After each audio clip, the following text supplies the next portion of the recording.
Hello everyone, this is Harpreet. तो आज हम करने वाले हैं ट्रीटमेंट ऑफ गुडविल। आपकी जो अकाउंट्स की फर्स्ट बुक है that is very much important and very much scoring too. And उसमें से सबसे ज़्यादा इम्पॉर्टेंट टॉपिक रहता है ट्रीटमेंट ऑफ गुडविल। जैसे जैसे चैप्टर्स चेंज होते हैं वैसे ही ट्रीटमेंट ऑफ गुडविल भी चेंज होने लग जाता है।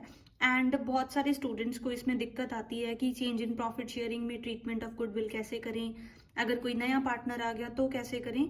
तो उसको हम एक शॉर्ट टॉपिक में, शॉर्ट वीडियो में समझेंगे। देखिए, जो गुडविल है वो कौन कौन से केसेस में हमें रिकॉर्ड करनी पड़ती है या फिर ट्रीट करनी पड़ती है, इसके लिए हम एक ट्रिक याद रखेंगे, दैट इज कार्डा। Change in profit sharing ratio, admission of a partner, retirement और death of a partner, dissolution of the firm and amalgamation.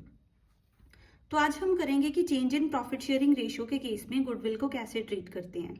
उसके लिए आपको ये पता होना चाहिए कि अगर गुडविल बैलेंस शीट में ऑलरेडी एग्जिस्टिंग है तो पहले उस गुडविल को राइट ऑफ किया जाता है।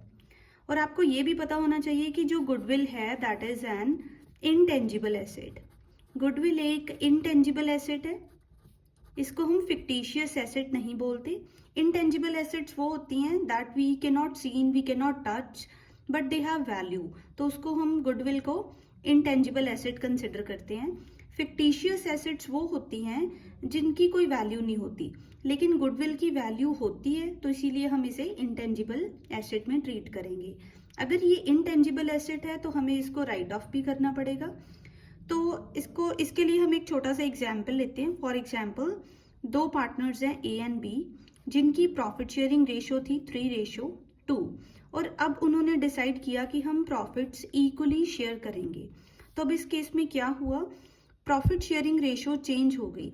अब ना तो कोई नया पार्टनर आया है ना ही कोई गया है, लेकिन प्रॉफिट शेयरिंग रेशियो चेंज हो गई, तो हमें गुडविल को भी ट्रीट करना पड़ेगा। इसके लिए क्या करेंगे, जो गुडविल ऑलरेडी बैलेंस शीट में एग्जिस्ट कर रही है उसको राइट ऑफ करेंगे। तो इसके लिए एंट्री क्या रहेगी, old partners capital account debit to goodwill. देखिए, जो गुडविल है वो बेसिकली एक एसेट है, तो एसेट का बैलेंस होता है डेबिट, और जब हम एसेट को राइट ऑफ करेंगे तो उसका बैलेंस हो जाएगा credit. So to goodwill, old partners capital account को डेबिट करेंगे टू गुडविल, ओल्ड पार्टनर्स को ओल्ड प्रॉफिट शेयरिंग रेशियो में हम डिस्ट्रीब्यूट कर देंगे, ठीक है। और उसके बाद क्या होता है कि अब प्रॉब्लम कहाँ आती है, जब क्वेश्चन में हमें एडिशनल इंफॉर्मेशन में भी गुडविल गिवन होती है। तो ऐसे केस में हम क्या करेंगे, if goodwill is given in the additional information और एडजस्टमेंट, तो इसके लिए एंट्री रहेगी gaining to sacrificing. It's quite simple. Sacrificing ratio calculate करने के लिए आप यूज करोगे formula old ratio minus new ratio. अब जैसे कि इस केस में ओल्ड रेशियो क्या थी 3:2 एंड न्यू रेशियो क्या थी 1:1। तो कैसे कैलकुलेट करेंगे, 3/5 माइनस 1/2, तो ए का सेक्रीफाइस आ जाएगा।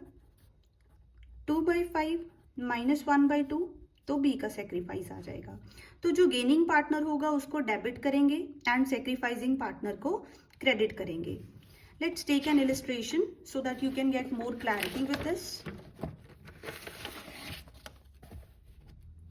अब देखिए, इस क्वेश्चन में Divya and Pooja are two partners in a firm sharing profits and losses in the ratio 3:2। On 31st March 2024 their balance sheet was as under. तो बैलेंस शीट गिवन है, इसमें से राइट नाउ हम दो ही चीजों का ध्यान रखेंगे। वेरी फर्स्ट इज जो गुडविल बैलेंस शीट में एग्जिस्ट कर रही है दैट इज ऑफ ₹16,000, तो इसको हम डिस्ट्रीब्यूट कर देंगे ओल्ड पार्टनर्स को ओल्ड रेशियो में। अब देखिए, इसमें सिर्फ change in profit sharing ratio है, तो ओल्ड पार्टनर्स वही रहेंगे, तो हम ऑल पार्टनर्स भी कह सकते हैं। तो जो एग्जिस्टिंग गुडविल है उसको ओल्ड रेशियो में शेयर करेंगे। एंड उसके बाद हमें एडजस्टमेंट में गुडविल गिवन है that is goodwill to be valued at ₹24,000। अब इस 24,000 को हम शेयर करेंगे सेक्रीफाइसिंग रेशियो में, जिसकी एंट्री रहेगी gaining to sacrificing. I hope you get it. उसके बाद आता है एडमिशन ऑफ अ पार्टनर। अगर कोई नया पार्टनर एडमिट हो जाए, फॉर एग्जाम्पल पहले थे ए एंड बी, उनकी रेशियो थी 3:2, अब सी आ गया लेट से 1/5 के साथ, तो अब हमें न्यू रेशियो भी कैलकुलेट करनी पड़ेगी। तो ऐसे केस में हम गुडविल को कैसे ट्रीट करेंगे, इस वीडियो में हम सिर्फ गुडविल का ट्रीटमेंट देख रहे हैं, तो हम बाकी चीज़ों को एक बारी साइड पे रखेंगे।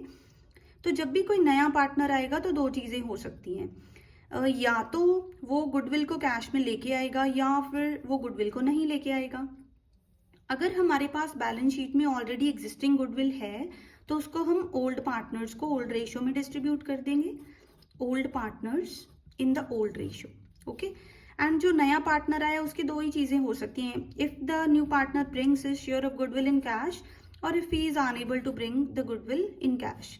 अगर तो वो कैश में गुडविल लेके आ रहा है तो एंट्री क्या रहेगी, कैश और bank account debit to premium for goodwill, जितनी भी अमाउंट वो लेके आ रहा है।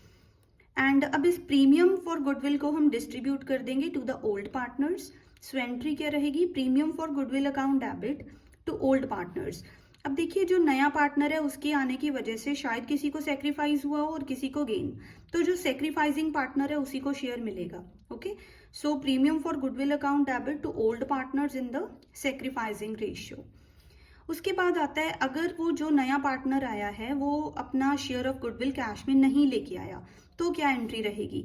अब देखिए हम उसकी कैपिटल में से डिडक्ट नहीं कर सकते तो हम उसका करंट अकाउंट डेबिट करेंगे। जो भी नया पार्टनर है, जैसे मान लो सी नया पार्टनर है, तो क्या रहेगा, new partners current account debit to old partners capital account, ये भी सेक्रीफाइसिंग रेशियो में। I hope you get it.